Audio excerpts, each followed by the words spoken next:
کامیابی نہ مل سکے۔ آخر کار ایک دن نبی کریم صلی اللہ علیہ وسلم نے غیب کی خبر دیتے ہوئے فرمایا کہ کل میں اس شخص کو جنہ دوں گا جس کے ہاتھ میں اللہ تعالیٰ نے فتح رکھی ہے۔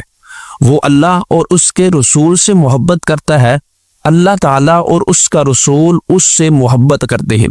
سارے صحابہ کرام نے رات اس بے چینی میں گزار دی کہ کون وہ شخص ہوگا جس سے اللہ اور اس کا رسول محبت کرتے ہیں اور وہ فتح یاب بھی ہوگا۔ ہر کسی کی یہی خواہش تھی، کاش کہ وہ جھنڈا مجھے مل جائے۔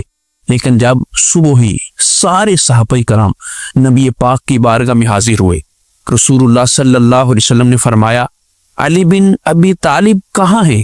عرض کی گئی کہ وہ آنکھوں کے مرض میں مبتلا ہیں۔ تو ارشاد ہوا ان کو بلایا جائے۔ جب حضرت علی رضی اللہ تعالی عنہ بارگاہ رسالت میں حاضر کیے گئے تو نبی پاک صلی اللہ علیہ وسلم نے اپنا لعاب مبارک ان کی آنکھوں میں لگایا، آنکھیں پہلے سے بھی زیادہ اچھی ہو گئی۔ نبی پاک صلی اللہ علیہ وسلم نے ان کو جھنڈا عطا کیا اور فرمایا دشمن کے میدان میں اترو، انہیں اسلام کی دعوت دو۔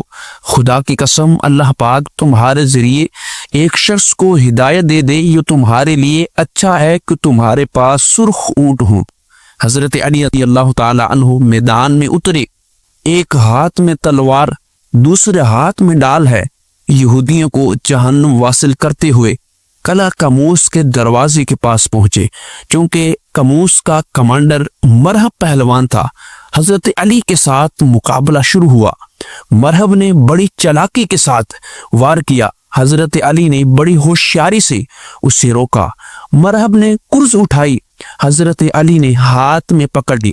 مرہب نے پھر تلوار کا وار کیا، حضرت علی نے ڈال سے روکا، ڈال ٹوٹ گئی۔ حضرت علی نے اللہ کی دی ہوئی طاقت سے خیبر کا دروازہ اکھاڑا، پھر تلوار اٹھائی، تلوار مرہم کے ڈال کے ٹکڑے کرتے ہوئے سر تک پہنچی، سر کو کاٹتے ہوئے جسم تک، جسم کو چیرتے ہوئے زمین پر گر گئی۔ خیبر کے دروازے کو 40 گز کی فاصلے پر پھینک دیا اور پھر اسلام کا جھنڈا کلے پر گاڑ دیا۔ غزوہ خندق میں بھی حضرت علی رضی اللہ تعالی عنہ کی بہادری بہت نمایاں نظر آتی ہے۔ نبی پاک صلی اللہ علیہ وسلم خندق کھودنے میں شریک تھے۔ کفار کا لشکر 3000 کی تعداد میں تھا۔ اس لشکر میں کفر کی دنیا کا شاہ سوار عمر ابن ود بھی شامل تھا، جس کے مقابلے میں آنے کی کسی کی جرت نہ ہوتی، لوگ اس کے سامنے آنے سے ڈرتے تھے۔ عمر ابن ود گھوڑے پر سوار ہو کر گھوڑے کو ایڑی لگا کر خندق کو پھاندتے ہوئے لشکر اسلام میں آ پہنچا اور بڑے غرور اور تکبر سے اسلام کو للکارنے لگا، کہنے لگا ہے کوئی مسلمانوں میں سے میرے ساتھ مقابلہ کرنے والا؟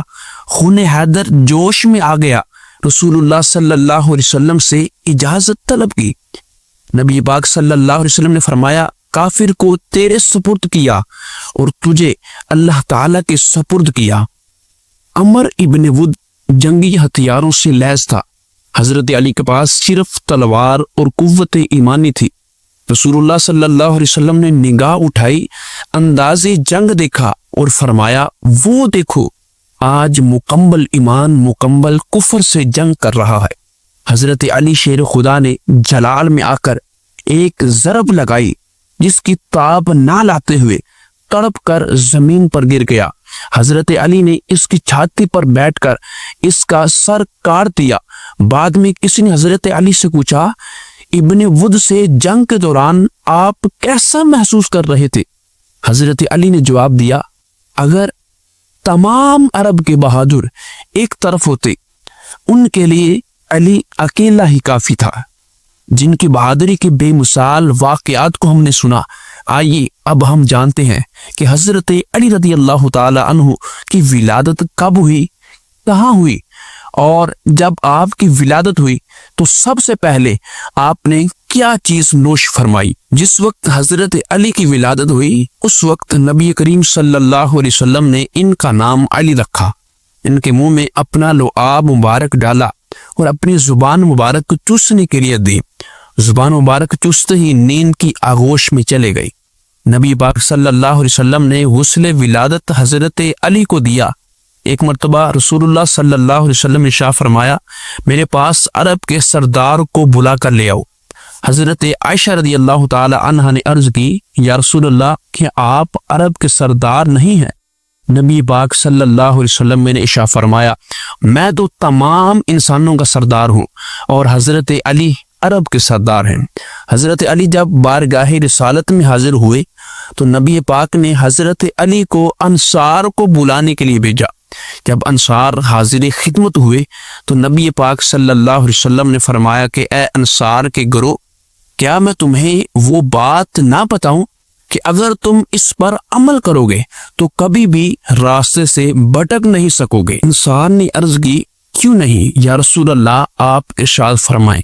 نبی پاک نے ارشاد فرمایا کہ یہ علی ہیں، تم میری محبت کے ساتھ ساتھ ان سے بھی محبت رکھو اور میری عزت کے ساتھ ان کی بھی عزت کرو۔ جس بات کا میں نے حکم دیا یہ بات جبریل امین نے مجھے وحی کے ذریعے بتائی، یہ اللہ پاک کی طرف سے حکم ہے۔ حضرت علی رضی اللہ تعالی عنہ رسول اللہ صلی اللہ علیہ وسلم کے چچا ابو طالب کے فرزند تھے۔ جس سال ابرہہ نے ہاتھیوں کے ساتھ کعبے کو گرانے کی ناپاک کوشش کی، اس سے 30 سال بعد 13 رجب المرجب جمعۃ المبارک کے دن آپ کی پیدائش ہوئی۔ حضرت علی کی والدہ کا نام حضرت فاطمہ بنت اسد ہے۔ حضرت علی 10 سال کی عمر میں ہی اسلام میں داخل ہو گئے۔ آپ کا قد مبارک نہ زیادہ لمبا اور نہ زیادہ چھوٹا تھا، بلکہ آپ میانہ قد والے تھے۔ آپ کی آنکھیں بڑی بڑی اور چہرہ مبارک انتہائی خوبصورت تھا۔ حضرت علی کے دونوں کندھوں کے درمیان فاصلہ تھا۔ آپ کی ہتھیلیاں اور کندھوں کی ہڈیاں بھاری تھی۔ آپ کے سر مبارک پر بال اور پیشانی پر بال نہیں تھے۔ آپ کی داڑھی گھنی تھی۔ آپ کے بازو اور ہاتھ بہت مضبوط تھے۔